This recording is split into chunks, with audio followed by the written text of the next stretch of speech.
اللہ رب العزت نے نبی کریم صلی اللہ تعالیٰ علیہ وآلہ وصحبہ وسلم پر سب سے پہلے قرآنی آیات نازل فرمائی۔ 5 سورہ علق کی آیتوں کو لے کر نبی کریم علیہ السلام سب سے پہلے حضرت ام المومنین بی بی خدیجۃ الکبریٰ رضی اللہ تعالیٰ عنہا کے پاس تشریف لائے، اور انہوں نے نبی کریم علیہ السلام سے وحی الہی کی پاکیزہ روشنی حاصل کی، اور اس کے ذریعے سے دنیا کو نبی پاک علیہ السلام نے یہ میسج دیا کہ میری تعلیمات میں خواتین کو نہ صرف شامل کیا گیا ہے بلکہ سب سے پہلے مردوں کے بالمقابل عورتوں کو ترجیح دی گئی ہے، اس لیے کہ رسول کریم علیہ السلام سے پہلی مرتبہ قرآن کسی مرد نے نہیں سنا، ایک خاتون نے قرآن کو سنا ہے، اور یہ انتخاب نبی کریم علیہ السلام کا قیامت تک آنے والوں کو ذہن و فکر دے رہا ہے کہ اے میرے نام لیوا لوگو، میری تعلیمات میں خواتین کی اہمیت کو نظر انداز نہ کرنا۔ دیکھو، سب سے پہلے میں نے ایک خاتون کو قرآن سنایا ہے، اور جب انہوں نے قرآن کو سنا تو میری ماؤں اور بہنوں، آپ کا کیا کردار ہے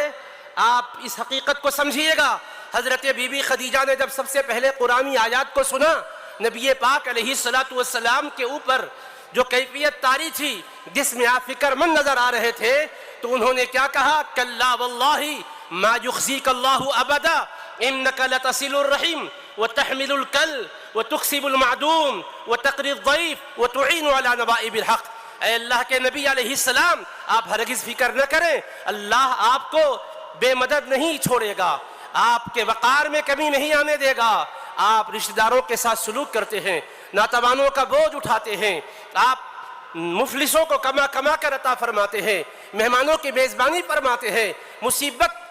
جن کو راہ حق میں لاحق ہوتی ہے آپ ان کے لیے مددگار ہوتے ہیں۔ تو حضرت بی بی خدیجہ نے نبی کریم علیہ السلام کی خدمت میں نہ صرف یہ تسلی کے کلمات کہے ہیں بلکہ وہ عرض کرنے لگی، یا رسول اللہ، ان آیات بینات کے نازل ہونے کے بعد میری گزارش یہ ہے کہ ورقہ بن نوفل قوم میں سب سے سمجھ بوجھ رکھنے والے، علم رکھنے والے عالم ہیں، ان کے پاس چلیں، یہ پیغام ان کو سنائیں۔ تو ان کی فراست دیکھیے گا میری بہنوں،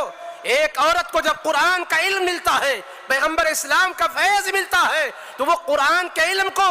اور اس کے فیض کو اپنے حد تک رکھنا نہیں چاہتی، وہ اپنی صلاحیتوں سے انقلاب برپا کرنا چاہتی ہے۔ اور اسلام کا پہلا انقلاب جس سے برپا ہوا وہ مرد نہیں، ایک خاتون ہے۔ مردوں کی جماعت کا کردار ناقابل فراموش ہے، مگر میری بہنوں، میں آپ سے عرض کرنا چاہتا ہوں کہ آپ اپنے کو کم ہمت نہ سمجھیے گا، آپ کے ذریعے سے سال انقلاب ایسا برپا ہوگا کہ تاریخ کبھی اس کو فراموش نہیں کرے گی۔ دیکھیے بی بی خدیجہ کی سوجھ اور بوجھ اور فہم اور فراست، عرض کرنے لگی، حضور چلیے۔ اور نبی پاک علیہ السلام جب چلے تو وہ خود حضور سے کچھ نہیں کہتی ہے کہ آپ کہیے، وہ اپنے چچا کے بھتیجے سے خطاب کرتی ہے اور کہتی ہے کہ اے ابن عم، حضور سے سنیے یہ کیا فرما رہے ہیں۔ جب حضور پاک علیہ السلام سے انہوں نے گزارش کی، نبی پاک علیہ السلام نے آیات قرآنیہ سنائی، تو ورقہ بن نوفل نے اپنے جذبات کا اظہار کیا، اپنی تائید و نصرت کا اعلان کیا، اور حضور پاک علیہ السلام کی خدمت میں عرض کی کہ یہ وہی ناموس ہے جو موسیٰ علیہ السلام پر نازل ہوا۔ واقعہ کی تفصیل سے صرف اتنا سمجھانا چاہتا ہوں کہ آج کے اس دور میں وقت ایکٹ کے ذریعے سے جو اہم ترین مقصد کو آپ کو سامنے رکھ کر بلایا گیا، آپ کا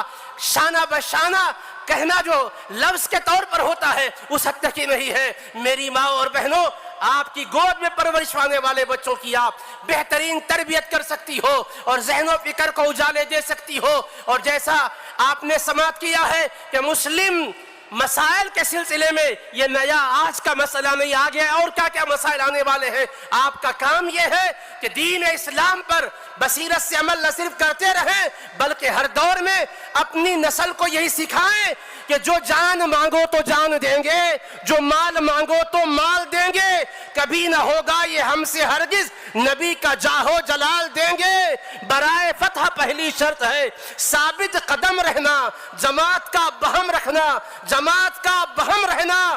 فلک ٹوٹے زمین پھٹ جائے موت آئے کہ دم نکلے مگر ہرگز نہ ہادی کی اطاعت سے قدم نکلے. یہی نصر من اللہ کا اصول جاویدانی ہے, یہی اسلام کی فتح